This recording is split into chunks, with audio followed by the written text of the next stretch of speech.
রাধে রাধে।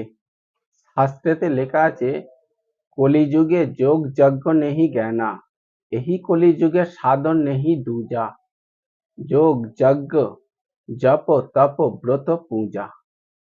অর্থাৎ কলিযুগে আমরা প্রাণায়াম, যে যোগ আছে, ব্যায়াম কিংবা অষ্টাঙ্গ যোগ, এই রকম ভাবে গোবিন্দকে আমরা পাবো না। যজ্ঞ করেও কিন্তু গোবিন্দকে পাবো না, কেননা যজ্ঞের মধ্যে কাষ্ঠ সম্পূর্ণভাবে শুদ্ধকরণ নয়।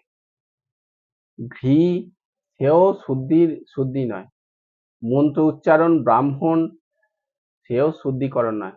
সৎ ব্রাহ্মণও পাওয়া মুশকিল। তাহলে কলিযুগে সাধন কি আছে?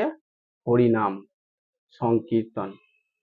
তাই রাধা রাধা নাম জপ করে থাকুন, আর ভগবানের নাম সংকীর্তন, হাতে তালি কিংবা করতাল দিয়ে গোবিন্দের নাম সংকীর্তন করুন ভগবানের রূপ ধ্যান করে।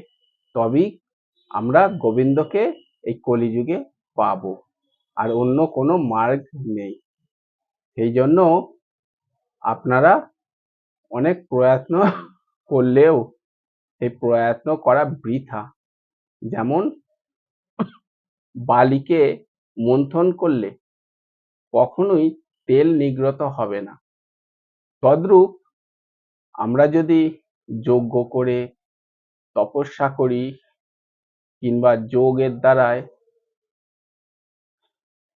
গোবিন্দকে প্রসন্ন করার প্রয়ত্ন করি, কিংবা কর্মধর্মের প্রতি এই করলে গোবিন্দ প্রসন্ন হবে, ওই করলে প্রসন্ন হবে, অনেক মেহনত পড়বে, অনেক কষ্ট করতে হবে, কিন্তু অতি সহজ সরল হচ্ছে কলিযুগে হরি নাম। সেই জন্য হরে নামইব হরে নামইব হরে নামইব কেবলম, কোলেও নাচতেব নাচতেব নাচতেব গতির অন্যথা। কলিযুগে হরিনামই হচ্ছে একমাত্র সাধন, যা গোবিন্দকে প্রসন্ন করা অতি সহজ সরল।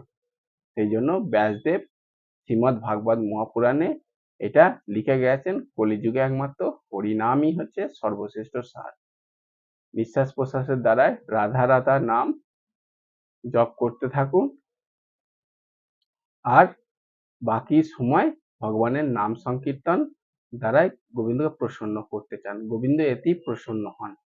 আর কর্ম যা কিছু করবেন গোবিন্দের চরণে সমর্পণ করে দেবেন, ব্যাস। এতেই, আর কিছু করার দরকার নেই। আর ক্রন্দন